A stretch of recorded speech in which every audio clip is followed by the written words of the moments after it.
Hello, check it out.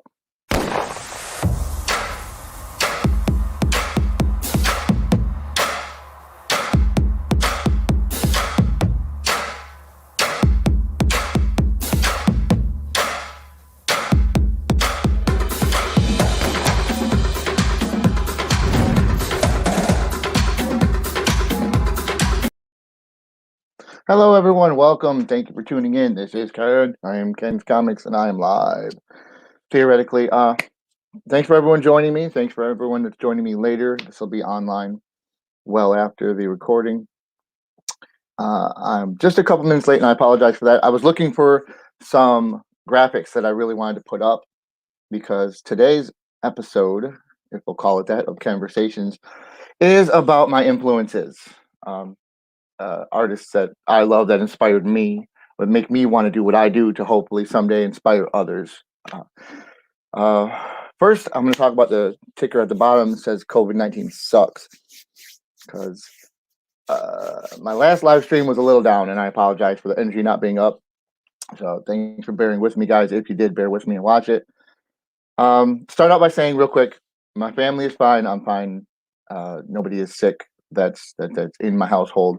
But we got some news the other day, and it really hit me hard that even more people that we know, people in my circle, people in my extended family unit, are have been not just exposed but infected with COVID-19, and it put me in a mood, and I'm going to talk about it maybe later.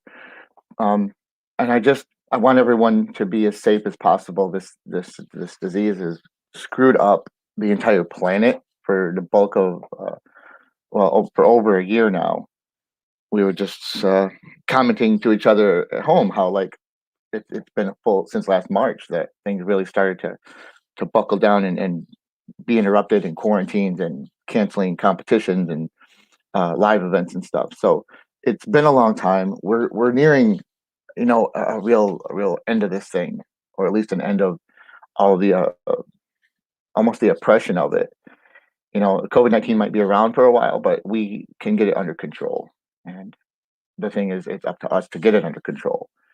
Me, you, and we rely on one another. We're doing this huge group project, and we need to all pull our weight. We need to all pull together in the same direction to help stop the spread. Spread causes mutations, and the mutations cause more infections, and infections cause more sickness, and sickness and death, et cetera, et cetera, et cetera. And I know everyone's gonna get on me. Don't I'm not being political. I'm just talking about what's going on in the world. I think of politics as a topic of like, what's about tax reform, and what do you think about gun control? And this is about all of us. This isn't a left or right issue, liberal, Democrat, none of that. It's just about people are sick. People have been sick, and I don't want more people to get sick that don't have to. Uh, that's enough for now. We'll talk more about that later. Today on Ken's Comics, I'm not doing any live drawing. Sorry, I want to do some next time. My hope is to start doing these weekly on a regular basis because I've been doing them whenever, really haphazard, right? For the few of you, the three people that tune in, I appreciate that. And I truly love talking to the camera in my basement.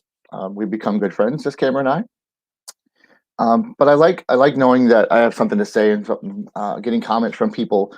Some feedback has been great about my live drawings and some of my influences, and people like talking about Garfield. I love Garfield, and all of that stuff. So today, instead of doing live drawing, I want to talk about some of my artistic influences. Who made me who I am? All right. So bear with me as I am my own producer because I'm looking over here on my screen. I should be looking at you, and I'm sorry. I do care about you. You are awesome. But I'm going to look over here on my menu so that I can pull up the graphics I wanted. I'm going to tell you about some of the people who made Ken the artist that he is. And the list is long and distinguished. There are many. I have influences I haven't even talked about. People that some of you may know, some of you may not. If you follow me and you follow comics, you know guys like Brian Hitch or Gary Frank. But if you're not, maybe you don't. And we'll get to some of those guys another time. I picked my five. I picked my top five because these are the people who, every time that I draw, I'm thinking about them. I'm thinking about something I saw that they put in me that I want to put in every picture.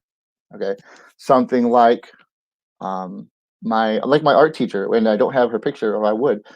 Anyone that went to high school in the '90s knows Mrs. Shay Wilcox, who is not just a fantastic teacher, but an amazing artist, and she taught me more than anyone on this planet about not just art, but about being an artist and about pulling something from inside you and putting it out to the world. I love this woman, Mrs. Wilcox. I dedicated my first book to her.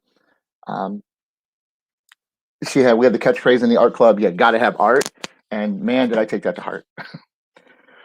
But for today, I'm talking about more known artists. So let's go over here. What do you think, Ken? I'm not going to do these in any order. I don't. I'm going to talk about the importance of each one, and no one is going to get like rated 1 through 5. I'm going to start with this dude right here, though, because it's probably the oldest from when I was the youngest I can remember. Let's see if you can see this. You see this? Nope. There goes it in its back. All right, all right. Looking at Man of Steel #1. This was a reboot of a mini series, a 6-part series in the '80s that my mom bought me. And interestingly enough, I love my mom. Thanks for watching. Mom bought me these 6 issues and wouldn't let me touch them. I read them and she put them away because she she she recognized though that comics were collectible and special, and I think she saw something important in these issues that even I didn't get it at the time. And she might not know this, but I knew where they were hidden in her room. I used to sneak into the drawer and uh, steal them and why I read them and, and put them back. So this one here, though, John Byrne, the artist of these Man of Steel comics and some of the earlier ones in the reboot, he has a way of drawing poise and stature. Every time I try in my life to draw Superman, I am trying to copy John Byrne in my head. Uh, the look at the way he's posed, just standing there, this majesty. He's like the embodiment in ink of Christopher Reeve. He is strong. He is, but he's also not hulky, or he's just muscular. He's like a man, muscular enough, big enough, but not alien looking. He looks like a guy. He looks like this dude you might know. Um, just happens to be super. John Byrne, I picked up a lot from copying John Byrne when I was a kid, and this was even before Hulk 337 when I decided I wanted to draw comics for the rest of my life. I used to draw when I was a kid, and comics were always a part of that. So this, going back to, I don't know, man, maybe 85, 86, was a gigantic influence on me. And I used to look at the way that he draws faces. Now, the partial delineation on the faces, and if I'm making that obscure, I'm sorry, but the way that he draws eyes, for example, he does not draw the entire eye. He leaves off part of the under the eyelid. In the same way that maybe a stage actor might accentuate the tops of their eyelids to be seen better. Um, Sometimes in comic illustrations and line art, it's about what you don't draw, because I find that when I try to draw the full eyelid or all the way around, well, it just ends up looking cartoony because there's something about missing certain parts of the eye and certain lines that make it feel more realistic. He does a great job of that. I love John Byrne's artwork. John Byrne now. So I first saw this dude in this book right here, Man of Steel, and it was like a retelling. So great for my generation, as I was growing up in the '80s. I didn't know that much about Superman's history. I knew maybe what was in the movies in the '70s, but so this reboot, although a lot of people rail against reboots, myself included sometimes, this really reintroduced the history of Superman to a new generation. And then he started over after this 6 part with another #1, and jumped into Clark Kent as Superman in Metropolis, battling aliens and Lex Luthor and all that stuff. But this went into the history of Smallville and Ma and Pa Kent. And this introduced to me why Superman really is a hero, not just because of the powers, but really John and Martha Kent made Superman a hero. They made Kal-El a hero for who he is inside, not because he could, lift giant boulders or shoot lasers out of his eyes. The powers are incidental. What makes him a hero is his heart, his morality, his frankly his humanity. For being someone who's not human, he was raised to be the most human among us. So him being Superman, there's a reason he's not called Super Alien. He is Superman because he's a guy. He's a man. He's almost an everyman. And if Superman didn't have that, if Clark Kent didn't grow up on the farm with mom and pa, like uh, he could have become a Lex Luthor or a General Zod or something. So love the art, love the stories. John Byrne was one of my first influences. So then years later, not probably that many, but when you're a kid, a couple years seems like forever. So years later, my uncle got me this book right here. Boom. This is Hulk 315, and this son of a gun, dude. If you haven't read it, read it. I mean, everything's online if you can't find a copy. It is an amazing issue. It's during an era when the Hulk was split from Banner, physically separated Banner and Hulk.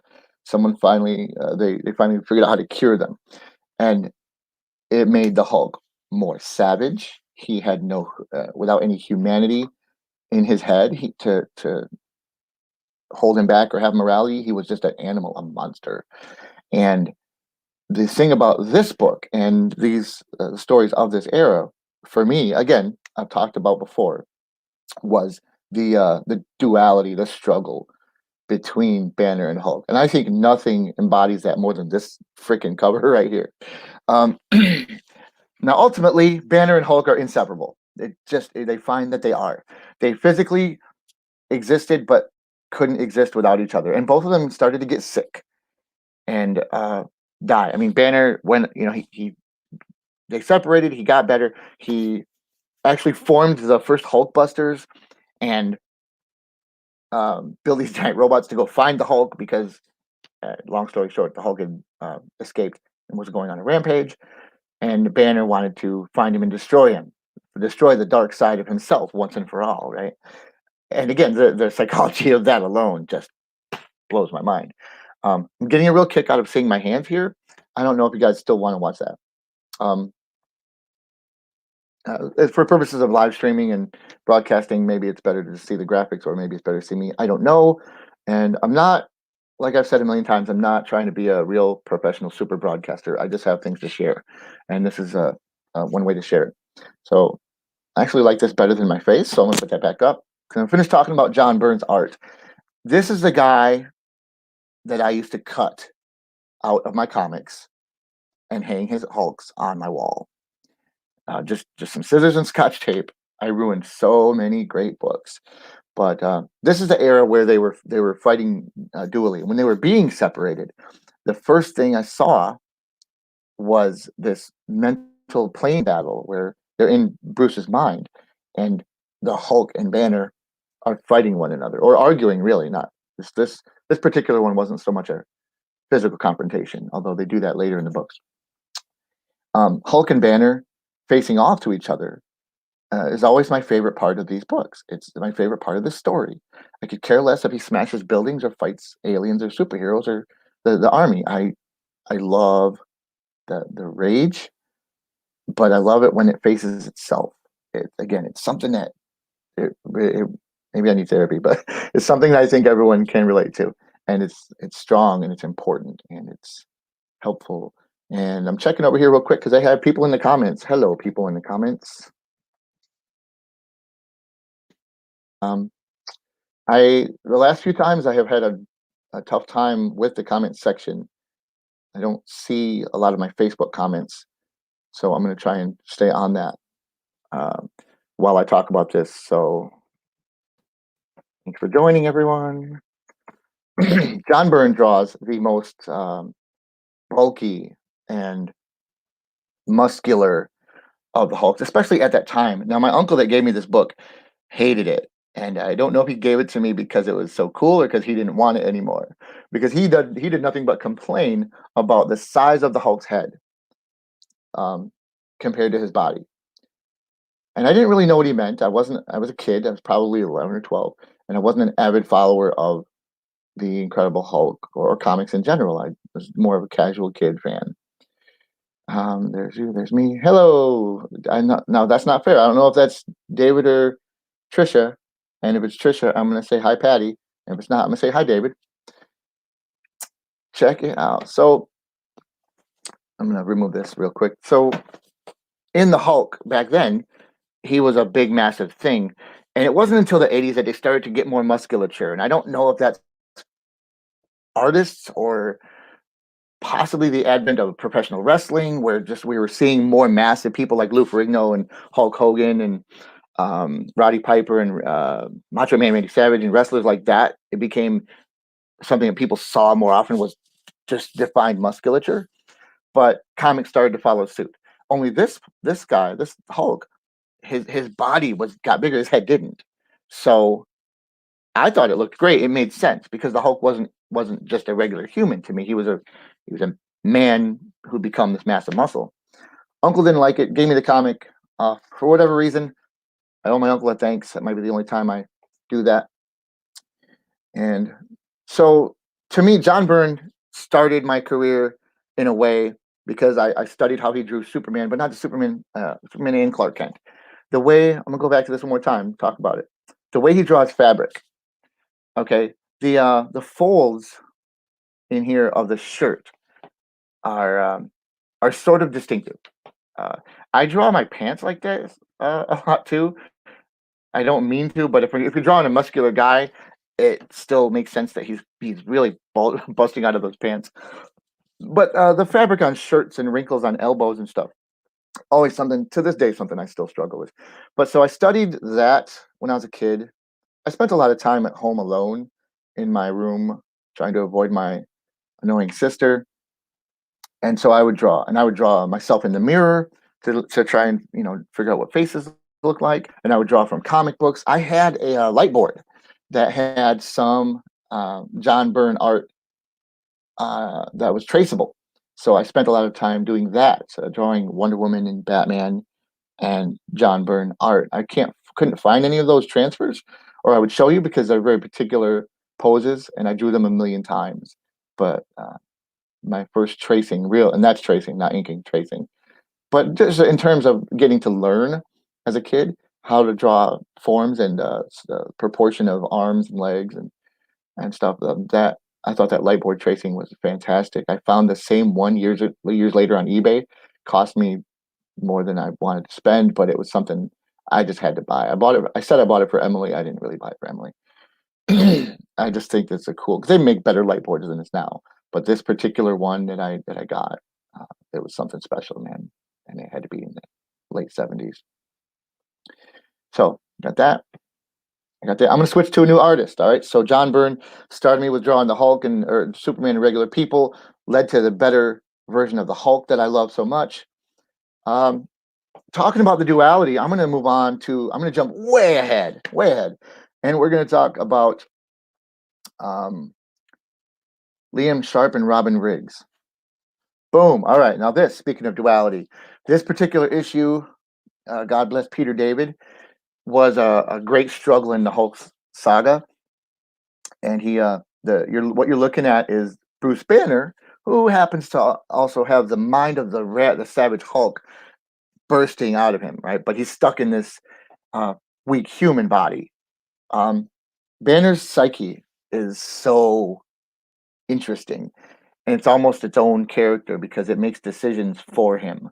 All right, so this came after the merged Hulk. I don't know if anybody knows the merged Hulk, so probably saw it best as Mark Ruffalo in Endgame, where he got to be smart. Okay, Banner and Hulk had merged; they were one guy, super strong, super intelligent, um, but still a little bit unstable. So ultimately, when he lost control, when he found that he wasn't all together in control of it, and he became the Savage Hulk, all of a sudden one day on this issue, he instead of changing into a Hulk because he was already a Hulk, he lost control. His adrenaline started pumping. He turns into Banner, weak, puny Banner, and he gets his butt whooped because he's 90-pound weakling. That story, though, I'm not talking about writers today. I am, but I'm not. So what I loved about this era was the introduction of Liam Sharp and Robin Riggs. And Robin Riggs is the inker, who to me is always the hero of the book, always. And I say that because I'm an inker, but also it doesn't matter what Robin Riggs inks; he makes it masterful. So looking at this, man, the emotion and the power of this piece is great, and Liam Sharp is awesome. But Robin Riggs, his inks on Liam Sharp are uh, are astonishing. And there are better examples of this. Google Robin Riggs inks, and you'll see he's a really nice guy, but his work is just detail is amazing. The line weight, and that means the difference in thickness of certain lines. I'm going to talk about fabric again because it's a Achilles heel of mine, but the fabric on this astonishes me. And then all the little cross hatching. Everywhere it needs it, it's got little cross hatching. Where it doesn't, it really doesn't. That hair, I could study and model that hair all day long. So the inks do a real good job of this. And Robin Riggs, this gets into my high school years and a little bit after high school, I think, in the early '90s. This was a big influence on how I wanted to start inking because up until then my inks were rough. I mean rough. I uh, I I would sometimes I would go straight to ink. I didn't yet understand the value of penciling first, so I would just start drawing in ink because I thought I was that good. I remember sending some letters to Marvel and telling them how I could draw as good as Todd McFarlane, and straight to ink. And I would draw a picture of the Hulk and send it in with my letter. And surprisingly, they never printed them. And I found some of those drawings later on when I was moving, and oh my God, the ego of myself at 18, Jesus, I was terrible. And I have since learned that penciling is important. So I mentioned Todd McFarlane. Someone move on from Liam Sharp and Robin. Liam's great, by the way. I like his work a lot. I don't know that I'd call him an influence, though. Robin influenced me because you could see him inking different pencilers, and even though the uh, the the work was different, the lines had a consistency. You could almost always tell Robin Riggs when he was inking. So I mentioned Todd McFarlane, so let's put up a little Todd McFarlane. Probably the one that most everybody knows. Who doesn't know Todd frickin' McFarlane? All right, so Todd McFarlane, famous for Spawn and now action figures and beyond. The dude, when I became a fan of Todd McFarlane, he was just another guy. He was almost nobody. No offense, Todd McFarlane. I'm sure Todd's watching because he's a fan of mine, right? My phone is ringing. The phone is ringing. It's a spam risk, so I'm gonna ignore it. So Todd McFarlane. But when I loved Todd, it was before Spider-Man. It was before Spawn. Before anybody had heard the name. I'm gonna retell the story real quick about Hulk 337. I'm gonna put this up here because this is the one. I don't think I showed this before. This is the picture that launched my entire career. Okay. So you see, this is not nearly as detailed, but I had this book. This is the book that I've talked about on almost every live stream that I've done. And anyone that's talked to me for 5 minutes has heard this boring, boring story about me sitting in art class at the age of 14, um, reading my new Hulk comic because that's what I did on Tuesdays. It was a new day, and I had to get my book and I had to read it before it was like I would read it during. I remember reading it during announcements and try to read it fast, but also try to absorb it. The thing about Todd McFarlane's art that I respect so much, though, is you can read this over and over and over again, and you can see all this little detail, all this little stuff. And I caught new stuff every time. I don't know how long I had this book before I saw the little glimmers, okay, that are in there of the shine from the ice. And it's just, it was breathtaking at first. So quick story. I'm sitting there. I'm reading my new book. I'm supposed to be doing art, and instead, I'm reading a comic book.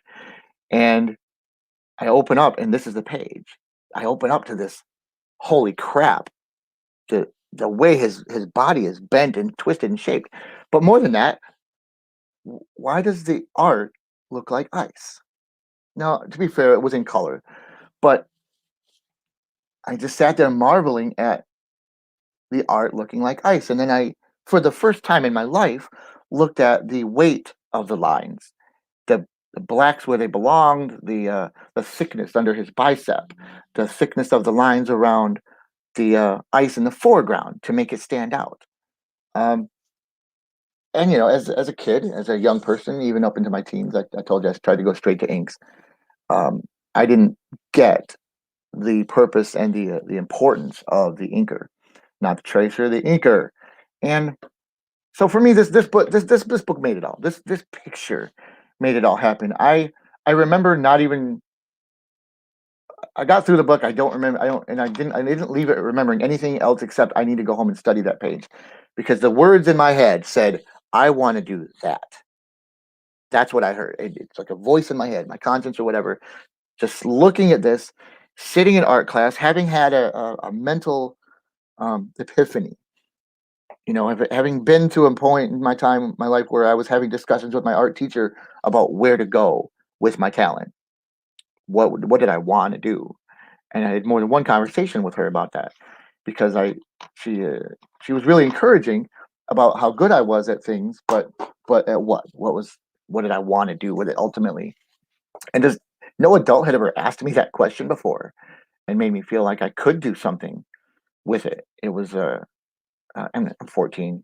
What did I know? But this book anyway. This book, this image, this picture made everything happen for me. And I had a crayon, and this is middle school art class, so there were crayons at the table, and I took a red crayon and I highlighted the names Todd McFarlane and Jim Sanders. And you can't see this here, so I'm going to remove that banner that says "COVID sucks." Although I still maintain, guys, COVID really does suck. I'm gonna hide it. Okay, see how at the bottom it says Todd McFarlane penciler, Jim Sanders inker. And I'm like, what is that?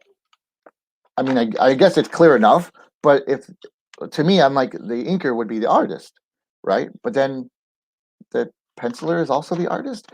I mean, I didn't even realize the technology to the like that you could, you know, draw and eliminate your pencils. I learned.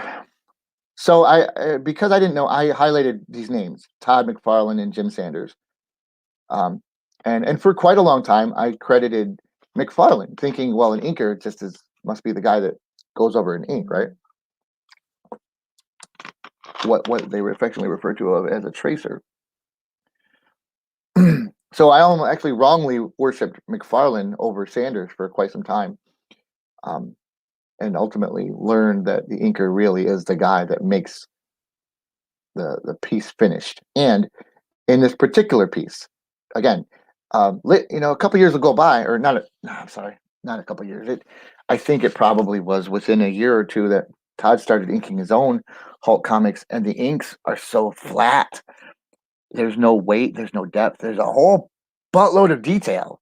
God bless the guy, but at the time, he had no sense of line weight. He had no difference in the line. Now, there's shadows, where they belong, but as far as making lines like this, like we're looking at thin lines for ice cracks, and then thicker lines for deeper cracks. I mean, just conveying that with a pen blew my freaking mind. So that's how I got Todd McFarlane to be one of my heroes. Followed him for years. Now, after the Hulk, he did such a cool job on the Hulk that they gave him his own Spider-Man title. They even let him write Spider-Man. Um, Took over a Spider-Man title with number one, and then that went for I don't know how long, but absolutely blew up. And then the whole thing happened in the '90s with Image Comics. Him and a bunch of guys, if you don't know, um, split off famously from Marvel and started Image Comics. Him, Rob Liefeld, Jim Lee, a bunch of other guys. I can't think of somebody off the top of my head because I'm trying to do comments. Hi, Mohammed. Oh, my buddy Mo. I love this guy. We'll talk about him. I talk about Mo a lot. But I want to say hi from all the way across the world. The dude, it's got to be midnight, 12:30 in the morning where you are. Thanks for tuning in, dude. Check my banners, my comments before I go to the next one. Like I said, I love Todd McFarlane. How many is that? Got my third? Because I went to Robin Riggs, Liam Sharp, John Byrne, Todd McFarlane. Okay. I'm gonna finish off with Jim Sanders later because I got one more to do. And again, Jim Sanders, inker extraordinaire, really blew up. But let's go to this guy because this guy was not an influence on me growing up because he's more recent. But wow, I just want to appreciate right now the awesome that is Mike Diodato Jr. This dude came out with a Kickstarter a couple years back for his own art book, which it was just massive and amazing. I mean, he's drawn everything. I've lost track of how many titles I've seen him do. I don't even know how long he's been at this. I know it's been since the '90s because I first saw him drawing Heroes Reborn after the whole big epic thing in Marvel. There was a reboot where there's an alternate universe and stuff, and then we got to see like another Hulk with long hair, and then Heroes Return, and then that Hulk fought the real Hulk, and his Hulk was just so cool. Not nearly this detailed. And again, I'll talk about how Todd McFarlane grew over the years. Mike Diodato, who was awesome in the '90s, has evolved into this beast of an artist. And I think the reason I picked him for an influence is that he influences me currently. I don't see as much of like the building blocks of who I am when I draw, like when I draw the Hulk and as an artist. But what I see that um, I aspire to is the level of poise and massive detail that Mike Diodato brings to his pages. And geez, man, it's just I could. I'm just looking at my screen now. I could look at this all day. This is one piece. I got a T-shirt with one of his Hulk faces on it. He's done a lot. I had a hard time picking just one graphic to show of Mike Diodato. So look up Mike Diodato Jr. if you want to know why I love his stuff so much. Because his Hulk, he does everything well, but his Hulk especially has this grit and this rage. And there's even something the way he exaggerates those fingers when you draw fingers. Sorry, show my hand. Like there's no earthly way fingers do that. But he's the Hulk. You know, I feel like it's almost believable that his finger muscles are so massive they can even stretch his very bones, and it makes it seem so powerful. Uh, but then looking at the bottom of that, his level of shading and detail that captures an emotion. He's got a sense of power, and sometimes it's a subdued power, like Banner they're drinking with the gun. Um, Spoiler alert, Banner, the gun won't work.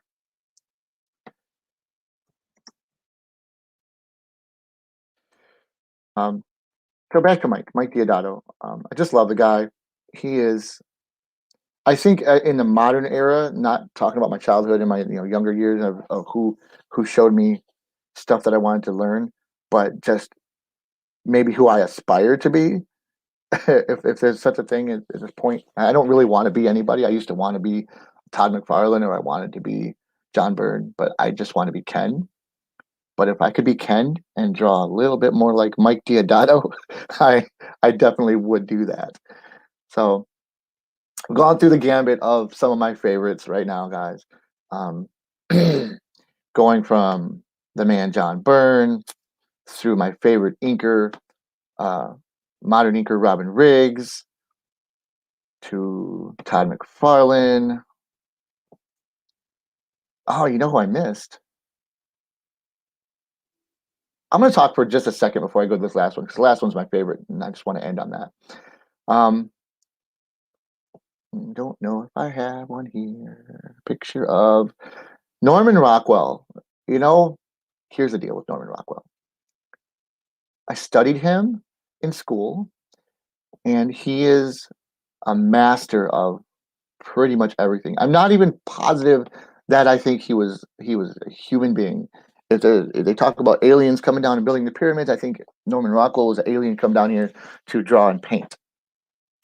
Um, might have been my junior or senior year. We went to a museum, and I saw a statue, a 3D statue of Norman Rockwell's triple self-portrait. I knew who Norman Rockwell was. I had seen the Saturday Post covers. Respect that stuff, like, sure, but never connected to it until I saw this 3D representation of the triple self-portrait with a full mirror on it. Picture of Rockwell drawing himself, looking at himself, and painting himself. And I remember it was a school tour of this museum. For life me, I don't remember which one. I remember that my friend Matt had to come get me because the class had gone, and I was still staring at this 3D statue behind class. It's about yay big, and I was just marveling at not just the execution, but the concept. Because he is triple self portrait. He's also outside of that self portrait, making it, and it blew my mind. It made me so happy inside. I lost all sense of time. So Rockwell hit me like a ton of bricks right there. Just like all these other artists, I'm telling you, had a moment where they influenced me. They hit me. They made themselves a part of what I do. I later started to collect Hulk stuff or McFarlane. I am talking about a lot of artists. I started collecting Norman Rockwell stuff, particularly triple self-portrait memorabilia. I've got a sweatshirt. I've got the little cars. I've got everything but an action figure, I swear to God. I've got 2 statues. And then they made one Garfield painting himself, or Walt Disney with Mickey Mouse, because it's a famous image. I made one of the Hulk where Banner is looking into a mirror at himself and painting the Hulk, which I did not think was a very original concept, but I Googled it and I could not find that anyone else had done it. And I just thought somebody needs to make this happen. I'm a big fan of Rockwell's because the more I studied him, the more I was blown away with his how prolific he was. And then my famous art teacher, Shay Wilcox, showed us a video in class one day. We spent the whole day watching a documentary on the life of Norman Rockwell. And just what he done and how he brought not just realism, but somehow heart to all his pictures. When he did a portrait, if you would look at it, I have a million books. If you look up sketches and even pencil sketches he's done of presidents like Kennedy and famous people like Muhammad Ali or anybody, he captures a moment somehow in time. There's a heart to it, and so often when you, pardon me, so often when you're drawing or painting or seeing things that are realistic, it it doesn't have energy.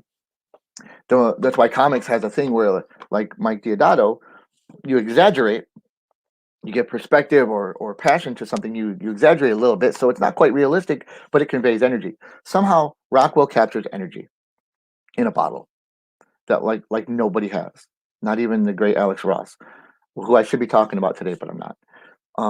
So Norman Rockwell blew me away. Triple self-portrait, absolutely one of my favorites of all time. Not a comic book artist, but the kind of artist that I think gives everybody something. You know, whether you loved his old Americana stuff or or you're a fan of his portraits, the moments in civil rights that he captured.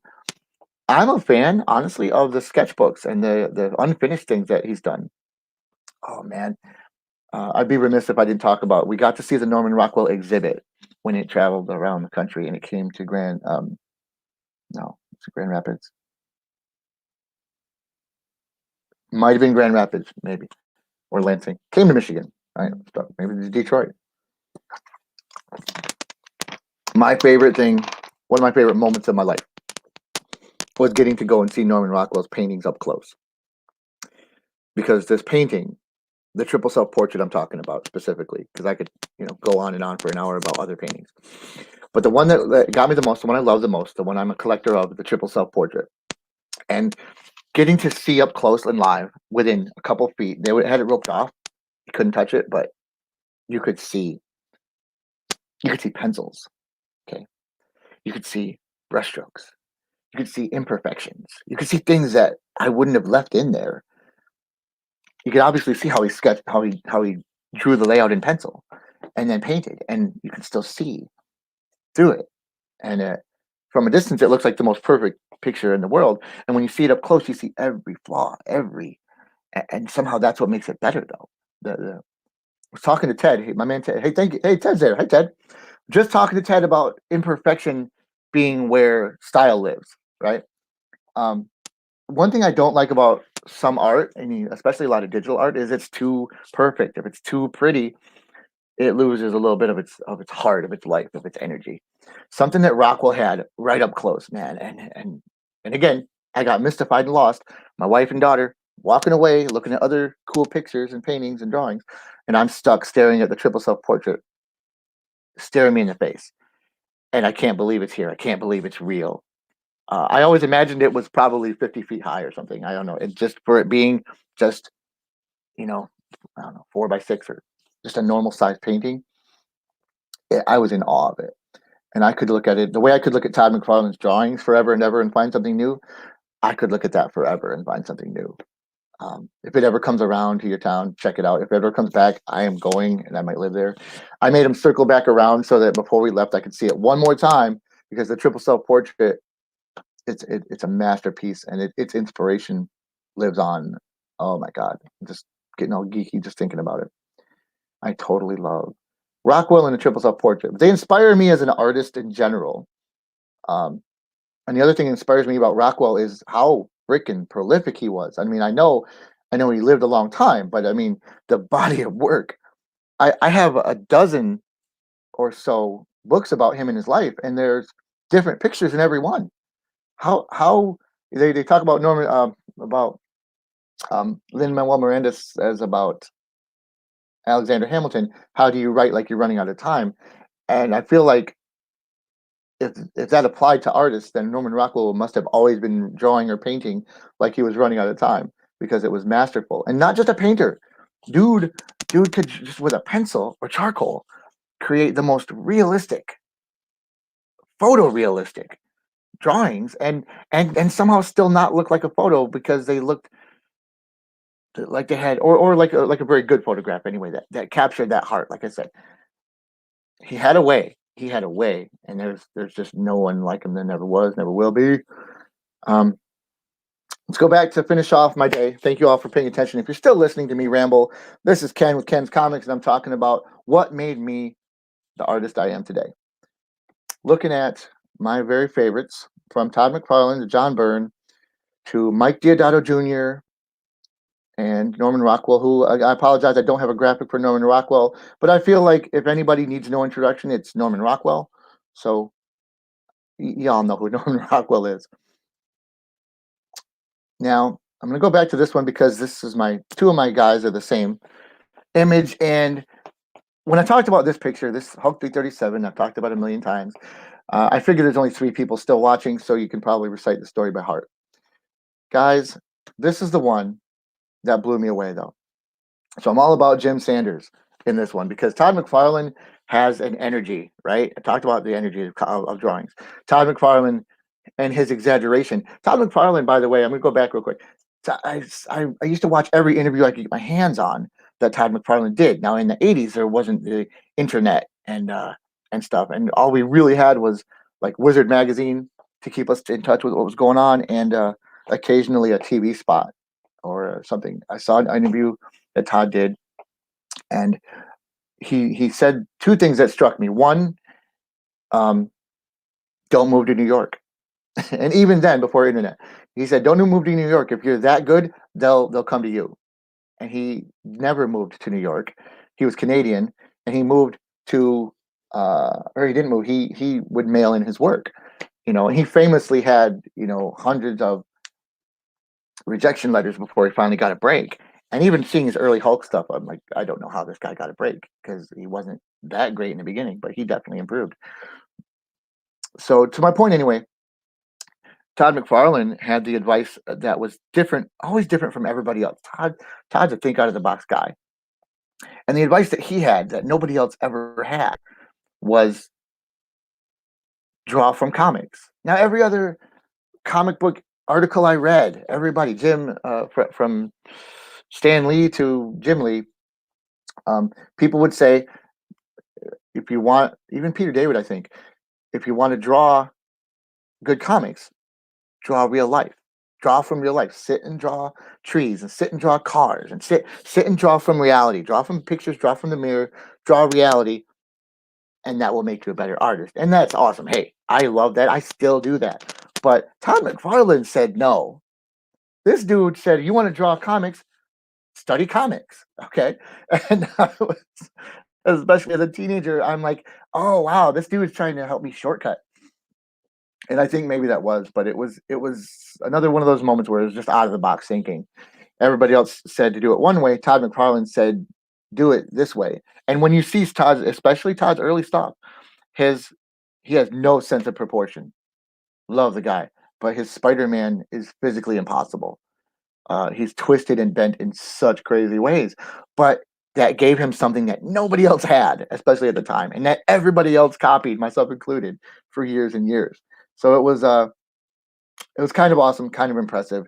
So I love Todd McFarlane. But what really was the best part of all this, and what really made me want to do what I do, were these cracks in the ice on Hulk 337, opening page, splash page, cracks in the ice. Honorable mention, by the way, to my man Bob McLeod, who inked the cover for this. Um, I could do a whole other thing on Bob McLeod. Follow his Patreon. Bob McLeod is a beast. He's got a wealth uh, of work. He puts out new behind the scenes images every single day on his Patreon. He's also co-creator of New Mutants, a movie that just came out and just came to Netflix. So I'm going to check that out. I never read it, but I'm a big fan of Bob McLeod, and he has some great how-to books that are good for a beginner or someone like me that's been doing it a while. What I like about his how-to books is they're drawn like comic books. Okay, I'm gonna remove this again because I go off on a tangent. I'm trying not to talk for an hour, but it looks like I'm gonna talk for about an hour. I'm gonna add Bob McLeod to this list. I don't have a graphic for you. Maybe I will next time. Bob McLeod is an amazing penciler and an inker. I know him more as an inker because he inked some Todd McFarlane stuff during the Gray Hulk run that I was just referring after Jim Sanders. And he did a lot of covers with Steve Geiger during the Green Hulk, Rick Jones Hulk, and the Gray Hulk run. And it's some astonishing stuff to see. And it's all up on his Patreon. There are low tiers on Patreon you can subscribe to and still see all of his cool stuff. So I'm about Bob McLeod. So Bob McLeod's how-to books, though. And I'm not a fan of how-to books. I hate how-to books because it's like usually somebody just telling me how they do it. And I don't always care, I guess. Um, I I researched how the pros work, but every artist has a different style and a different process. If you're Ted Davies, you use blenders. Hey Ted, I love your blenders. So Bob McLeod's how-to books are drawn like comic books, and the balloons tell you the instructions, but they're coming from the characters, and he'll show you a drawing of perspective, and then explain perspective in that drawing rather than like text and then a picture. The whole thing reads like a comic book. So look up Bob McLeod because this dude, I wish I'd had these books 20 years ago. Reading them now, it's really most of what he teaches affirms what I've learned, unfortunately, through years of failure on my own. But it's good stuff to keep in mind. Stuff like terminology about like what's a gutter, what's a splash page, and stuff like that. That again, I just had to learn as I went. Bob McLeod makes it simple and easy, and I loved reading them just for fun. Um, but he also gives me a lot to think about and things to keep in mind. I think you have to have certain rules in mind every page that you're doing. If you're doing sequential art, what is this page has to contain X, Y, and Z, and X, Y, and Z should be on every page, whether it's an establishing shot or a close up or an emotion. You need to be conveying something constantly to make your story clear to people. Enough about Bob McLeod. We're going back to Jim Sanders. My man, Jim Sanders, Colonel Jimbo. Pardon my drinking. I'm drinking on the job. So Jim Sanders is the unsung hero of Marvel Comics. This dude inked Rom the Space Knight. He inked She-Hulk. This guy has worked with Brian Hitch and Ron Lim and John Byrne and I don't think he ever got the the credit he deserved, and it's a shame because especially in the '80s when there wasn't a massive market for this or internet to brag about, Jim Sanders was the guy behind the guy most of the time. The penciler back in the day got all the glory, and Jim Sanders um, sadly did not. But he was the reason that this page pops. Okay, he was the reason that this page makes any impact at all. Because if these inks were flat, if these shadows weren't there, if the little tiny lines showing the little tiny cracks were the same thickness as the other lines, if he just used one pen for the entire run, it would have no heart. It would have no depth. This ball of ice that he's in would be again be flat. I talk about the movie Chasing Amy a lot because it's one of the first introductions of the explanation of what an inker is. When these two guys are at a convention and Jason Lee is called a tracer, and he says, "I'll trace a chalk line around your dead body," because inkers don't like to be called tracers, and only after the inker takes the image and refines it does it have shape, does it have power, does it make any impact, unless the inker's not doing a great job. And some inkers don't. Some inkers just trace. That makes you a tracer. Sorry, not sorry. Um, if you think you might be a tracer, work on it, and that's all you got to do. Because without adding that depth, you might as well just photocopy the pencils. So clean inks are good, but um, varied inks are better. And I'm going to go to another thing. So this is Jim Sanders, my man Jim Sanders, and I'm going to talk briefly about how I got to know him personally through the miracle of the internet, and how blessed I was to um, work on just a couple pieces with him. For me to ink over Jim's pencils actually was one of the highlights of my entire life. And it wasn't professional, it wasn't for money, it was just two guys on Deviant Art shooting a breeze and sharing some stuff. And I very rarely, very rarely does a kid get to meet his hero. Very rarely does someone get to meet the person that inspired them. So like how often does a kid playing basketball get to meet, I don't know, whoever's basketball people like? Um how often, in this big crazy world. So Michael Jordan is a basketball guy, right? I'm gonna go with Michael Jordan. How often does a little kid get to say, "Thank you, Michael Jordan. You gave me some purpose. You gave me something to do," even if it's just like kept me from getting into trouble. Like I could have been getting into so much trouble as a kid, as a teenager, but instead I found this focus, and I spent years on it, not just as a hobby, but I knew that I wanted to be a comic book artist one day, and I spent years working on it. I was 22. I was 22 years old before I sent my first submission out into the world uh, to be judged. I spent so much time just practicing and practicing and practicing and working and learning, trying to make myself something of of a decent artist and a decent storyteller before I was confident enough to actually put something out there. And I'm going to credit my now wife, then girlfriend, with pushing me to do it, um, because I always wanted to, and I knew I would someday, but I just never knew. I was never ready. Looking at the stuff I sent out, I still wasn't ready. But at some point, you just have to go for it, throw your hat over the wall. So thank you to Nola. So how many times do you get to thank the person that made that possible, the person that gave you that nugget of inspiration? Very rarely. I've never met Todd McFarlane. I've never met John Byrne. I've never met Norman Rockwell, obviously. But online at least, I got to meet Jim Sanders, and he was the most kind, down to earth, real person. Of course, he wasn't a rock star or superstar, and he seemed surprised that he had actually a following. If you looked him up on DeviantArt, people found him, and he had a fan base.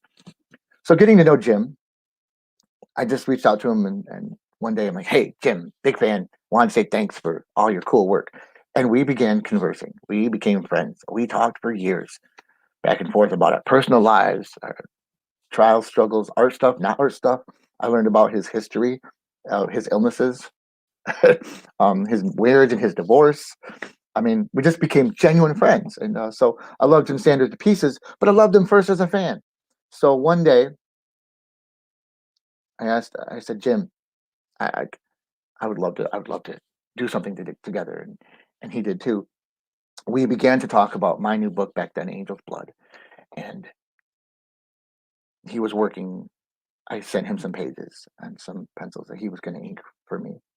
I'm gonna get all sad now because that never happened because he passed away. Let's go back to this though. I said, hey Jim, man, I want to work with you. I want to do something. I love your stuff. So he sent me. He said, here, take this. Um, he so here's something that's got Jim and Ken on it. He drew. He's a big fan of Dave Cockrum and classic older golden age type of art and X-Men and stuff. So he did this great piece, which I inked as faithfully as possible without. I don't have the pencils, so I would share them. I'm sorry. I couldn't find all the graphics I wanted for this. And maybe next time I'll put together a better collection so you can see the difference. Uh, but this is a piece, and I've never in my life drawn Nightcrawler. Oh, if you don't know, this is the X-Men character Nightcrawler, just a sketch that Jim did that he asked me to ink to see what I would do with it. And I spent so much time on this thing. It looks like almost nothing. It's just a bust, but I spent forever on it. And I know I had a couple of drafts I threw out because I wanted Jim to like me. I wanted Jim to respect me. I wanted Jim to be um I want to check real quick on my comments. I wanted to be Jim Sanders when I was a kid, so I wanted Jim Sanders to at least respect me a little bit and see that I'd been working in comics professionally for a few years now. Thank you to, I'm gonna assume that's Patty. Yes, Patty, I know a sports analogy. There's a guy that plays sports I've heard of. I think it's Michael Jordan. Fun fact: we were playing a trivia game not a couple years ago, and oh no, I'm sorry, it was headbands. The family's playing headbands, and the character you had to guess was Kobe Bryant, and Kobe Bryant was literally the only basketball player that Nola or I could think of. I swear, someone in the comments, please let me know if my sound is okay because I think my headphones went out. So I don't know. Y'all know me. I don't know a lot of sports things. I don't do sports. I don't keep up on sports. I know Michael Jordan because he's famous. I know Tiger Woods because he's famous. Um, I know Kobe Bryant is a basketball player. Couldn't tell you who he played for.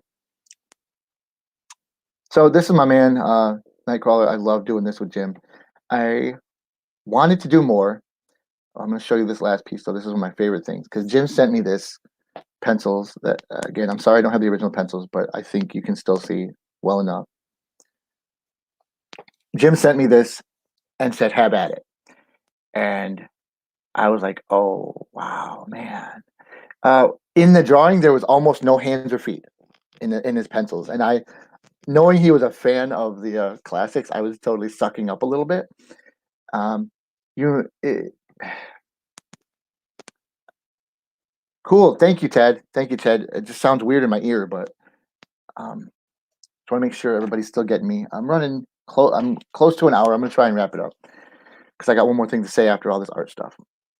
Jim Sanders, again, my hero. He had a great mastery of proportion, and even as a penciler. Now, I respected him as an inker. He made my world as an inker, but he was a great penciler as well. So it was a real blast to do his ink his pencils.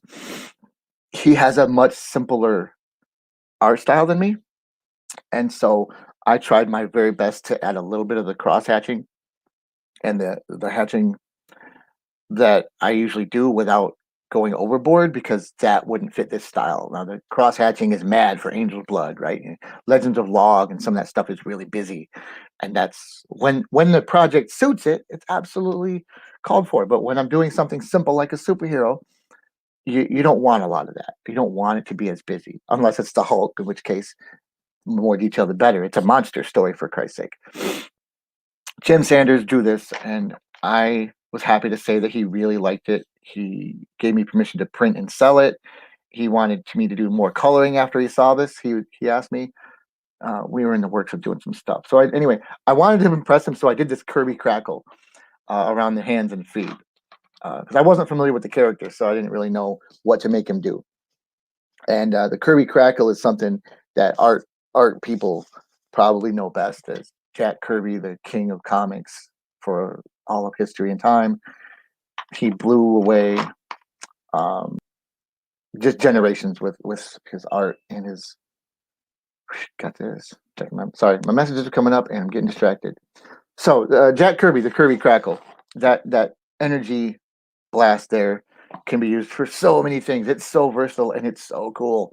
I love the Kirby crackle. I use it whenever I can. I probably overuse it, but it's another one of those things that I always loved in comics. I didn't even know what it was when I was a kid, but I saw it all the time and I saw other artists do it. So I started doing that. And again, as you get older and you learn more, you learn that it has that technique has a history. And its history comes from probably the most influential comic book artist of all time, Jack King Kirby, who created most of the Marvel comics that we read today, including the Hulk, along with Stan Lee, of course. But he was the first Hulk artist, created the look and the style of the Hulk from the very, very beginning. So that's it. That's my artists, my influences from all the way from John Byrne through Todd McFarlane, Robin Riggs, Mike Diodato, and oh my God, I could still look at this all day. Jim Sanders. All right, that's probably too much talking about what makes me tick. So I apologize, guys, if that went too long. You know, if you know me, you know I ramble. I really like talking about art, and I really like telling people about something that means something to me, something I'm passionate about. Um, Thank you for paying attention. Thank you for listening. Hey, for fun, I'm going to throw up this Mohammed Lubis picture. Boom! What's up? If you're still out there, Mo, let me know. I'm really happy that you're part of my project, Angel's Blood. Again, Jim Sanders, great Jim Sanders was. I sent him a cover. He was doing a variant cover for me that I penciled. He was getting ink for the Kickstarter for Angel's Blood, and he never did it. And because after I sent him the pages, he passed away. He had been sick for quite some time, and it was not necessarily unexpected, but of course we weren't planning on it. Nobody plans on when they're going to go. So I finished the book. I inked it myself. I actually inked it myself and never printed it because it was just really weird for me to take on something that was meant for him. Even though it was my art, you know, and I love doing it. I inking my own pencils that I meant for Jim, and I drew it specifically with Jim in mind. So I drew it in an older style, I think, and I wanted it to be something for him. It just didn't pan out because that's life. I mean, life happens. Speaking of life, and I know I keep saying I'm gonna wrap this up, and I'm gonna wrap it up. But speaking of how life happens, I got one more thing to say, and it's about that nasty COVID. I need my glasses again. I don't need glasses to see, but I need them to read. So let's do this, guys. Last week, I got news that more people that I know and care about are infected with COVID. At the moment, I know a couple of sick children. Okay.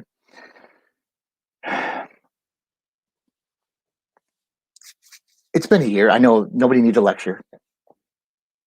I just want all of you to think about one another. Think about this pandemic that the whole world is going through, not just us. I got a friend right now in England who is having exactly the same conversation that I'm having on another continent. So it's not just Americans. It's not just us me being down on us as a culture and who we are as a, you know, without getting all insulting and negative because I was planning to. I was going to come out today, guys, and I wanted to just yell at the internet. I wanted to be mean and mad and rail against all the unfairness of it all. But I'm not going to do that. I decided somewhere along the way, I just wanted to reach out and tell you that I want you to think about one another. Think about yourselves. Be safe. Think about others and be safe. Think about me if you need to, because I need you to be safe. The sick kids are really bothering me right now, and for all intents and purposes, I I don't. They're everyone's fine, as far as I know, but kids are getting infected with this. Kids Emily's age and younger, and it's not fair. You know, it's nobody's fault. I'm not blaming anyone, but I'm saying as a people, we have to try and take care of each other. The thing that gets me the most, or take that back, I'm gonna walk that back, because I wanted to relate how COVID's affected me personally and my family, because we've been lucky. We've been so careful. I have been Mr. Paranoid this past year. I've been as close to quarantine as possible for the last year, even when it's not quarantine times, because I don't want to find myself in a situation where I get sick and I didn't have to. I have asthma now. I don't want to come out with reduced lung capacity or something. I'm not even as worried about dying as I am about getting more sick, or getting my wife sick, or leaving my daughter without one of her parents. Not if we can avoid it. But how nobody in my personal circle has passed away, thankfully. But I've known a lot of people who have, and who have had lost loved ones. How it keeps hitting my family though, and it making me so frustrated, is that the things that my daughter loves the most, the way that I love to draw, the way that I love making art and comics, she loves theater and she loves dance, and that involves performing in front of people and rehearsing with people. It's the most important thing to her, and it's what fuels her soul the way that art fuels mine. And I love that and I respect it, because that's her thing. And as a parent, I made a rule when we found out I was having a kid, that I don't break promises. Okay. So if I make a promise, I keep it. COVID has made us break so many promises. She looks forward to something, and then COVID takes it away. She looks forward to something, and then COVID takes it away.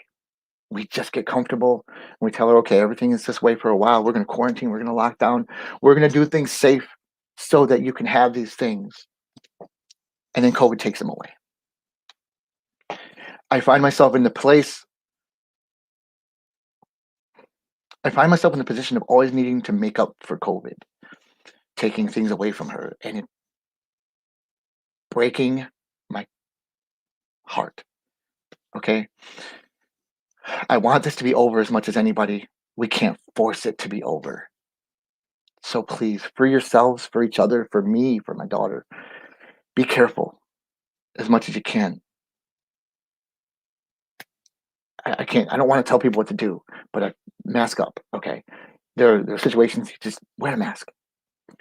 I'm not going to tell everybody to get vaccinated, but I want you to get vaccinated. Some people are not comfortable yet with the vaccine, and I get that. I was that way a few months ago. I was like, man, don't make me the guinea pig. But I'm comfortable. Okay, whatever you got to do to get comfortable, because I need you to stick around. I need all of us to look back on this in a few months, hopefully not more than another year.